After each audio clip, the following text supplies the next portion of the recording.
प्यारे बच्चों, आज नया चैप्टर की शुरुआत करेंगे और उस नए चैप्टर में अर्थशास्त्र का जो भाग आता है, उस अर्थशास्त्र के अंतर्गत जो प्रमुख बातें होती है उसके बारे में आज चर्चा करेंगे। तो सबसे पहले ये जानने का प्रयास करते हैं कि अर्थशास्त्र क्या है या अर्थशास्त्र किसको बोला जाता है। तो अर्थशास्त्र के अंतर्गत अर्थ मुद्रा जिसको बोला जाता है, अर्थ का मतलब होता है मुद्रा, उसका अध्ययन करना ही अर्थशास्त्र कहलाता है। जिस मुद्रा के बारे में हम अध्ययन करते हैं, वो मुद्रा कहाँ से आता है, वो मुद्रा कहाँ जाता है, वो धन कहाँ से आता है, वो धन किस मद में खर्च होता है, ये सारी बातों का अध्ययन अर्थशास्त्र में किया जाता है। तो अर्थशास्त्र जो होता है वो धन से संबंधित होता है या मुद्रा से संबंधित होता है या मुद्रा का अध्ययन किया जाता है इसमें। तो सबसे पहले हम इसका सामान्य तौर पे जो बोल सकते हैं, मुद्रा या धन या रुपए पैसे से लिया जा सकता है, लेकिन इसी को ग्रीक भाषा में अर्थशास्त्र को इकोनॉमिक्स कहा जाता है और इकोनॉमिक्स को ग्रीक भाषा में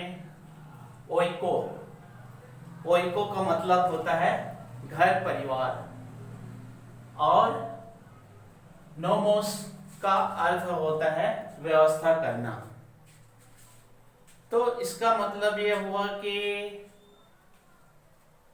घर परिवार का व्यवस्था करना, ऐसा धन, ऐसी मुद्रा जिससे घर परिवार की व्यवस्था होती है या घर परिवार की आवश्यकताओं की पूर्ति होती है, उसको अर्थशास्त्र या इकोनॉमिक्स कहा जाता है। 1976 में एडम स्मिथ ने अपनी पुस्तक में लिखा है कि अर्थशास्त्र एक धन का विज्ञान है, कहा है अर्थशास्त्र एक धन का विज्ञान है, ऐसा कहा है।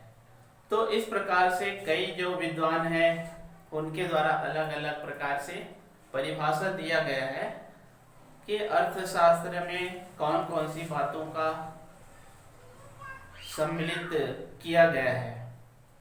अब हम लोग चलते हैं कि अर्थशास्त्र के विभाग, इन्हीं विभागों के आधार पर अर्थ की व्यवस्था करना, अर्थ को खर्च करना, किस मद में खर्च करना है, किस प्रकार से खर्च करना है, ये सारी बातों का इसमें अध्ययन किया जाता है।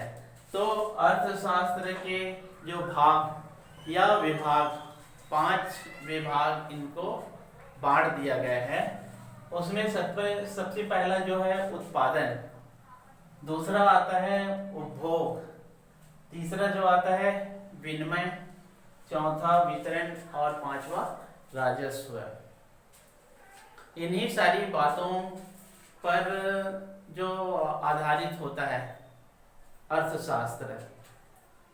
तो सबसे पहले हम इसको देखते हैं कि उत्पादन, कोई भी वस्तु का निर्माण करना या बनाना उत्पादन की प्रक्रिया में होता है। उस उत्पादित जो वस्तु को बाजारों में उसकी बिक्री करना या विक्रय करना, ये सब कार्य होता है। दूसरा जो होता है उपभोग, उत्पादित वस्तु का उपभोग करना या उपयोग करना, उसको खरीद कर क्रय कर लेते हैं और अपनी आवश्यकता के अनुसार से उसको जो है विभिन्न कार्यों में लगा लेते हैं, ये है उपभोग। तीसरा जो होता है वो होता है विनिमय। विनिमय मतलब होता है आदान प्रदान या अदला बदली।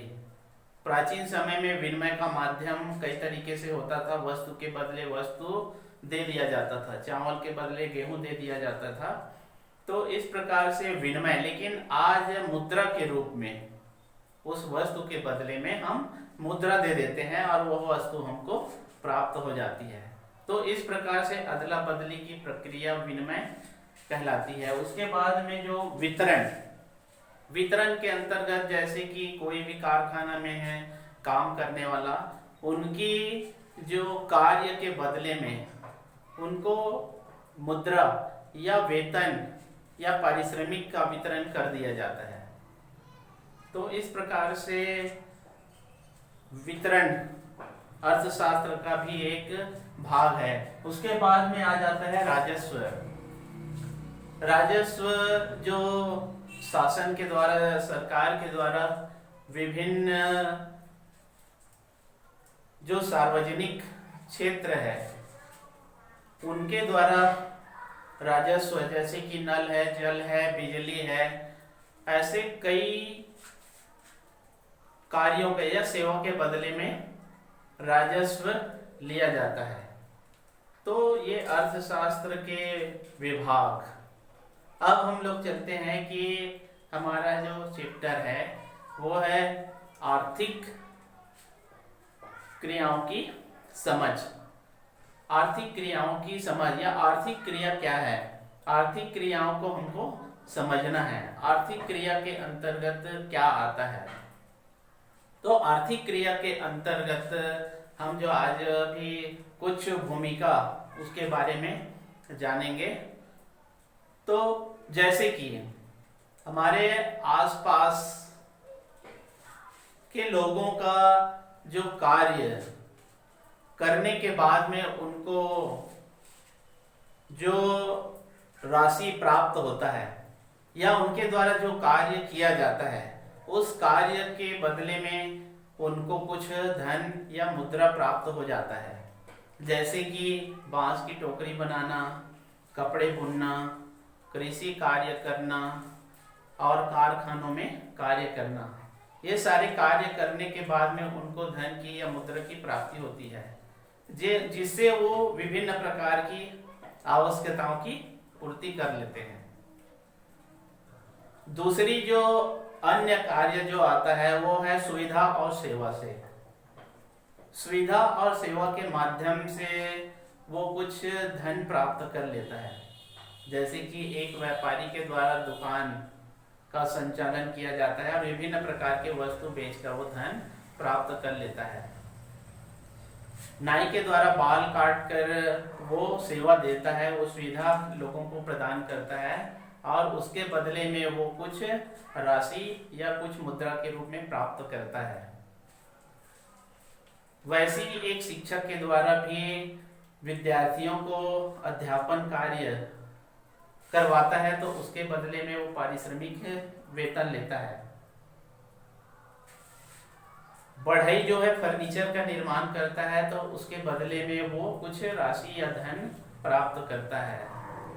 तो ऐसे बहुत सारे कार्य है जो सुविधा तो देता है या सेवा तो प्रदान करता है, लेकिन यहाँ पर मुद्रा या कोई भी राशि लेना उनको जरूरी हो जाता है, क्योंकि वो उनकी आवश्यकताओं की पूर्ति या उनके जीविकोपार्जन या उनके खर्च के लिए वो आवश्यक हो जाता है।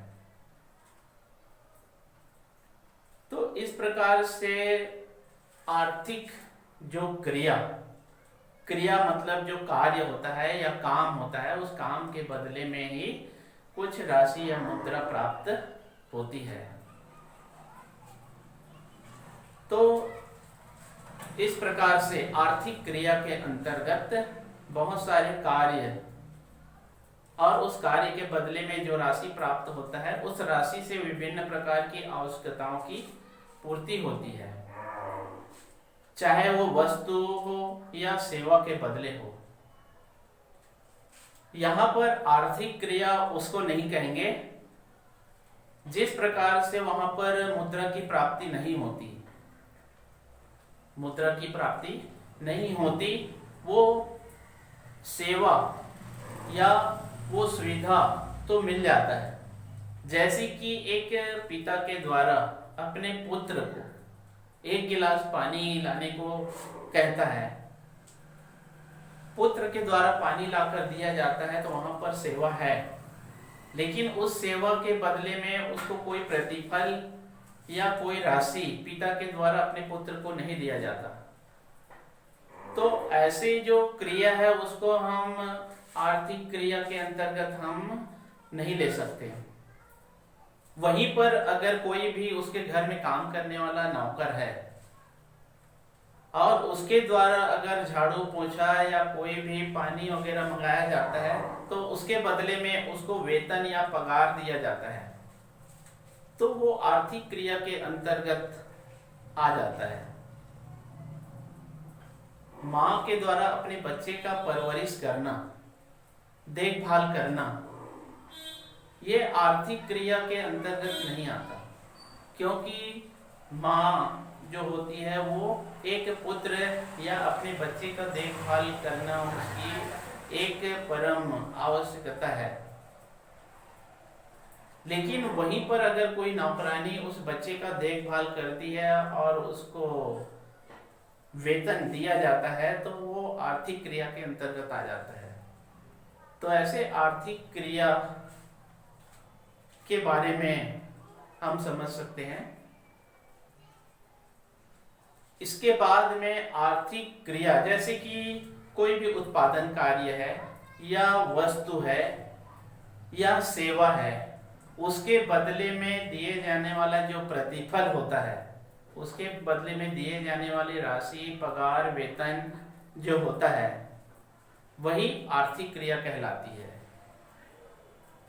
तो इस प्रकार से जहाँ पर पैसे का लेन देन होता है, जहाँ पर क्रय विक्रय होता है, जहाँ पर आवश्यकताओं की पूर्ति होती है और उसका प्रतिफल के रूप में उसको प्राप्त होता है,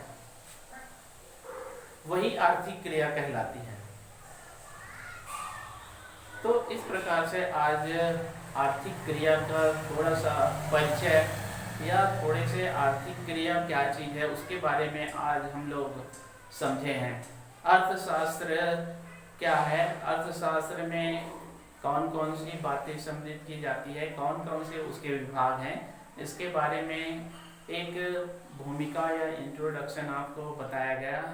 अब अगले चैप्टर में जो आपको आर्थिक क्रिया से संबंधित और बातें बताई जाएगी।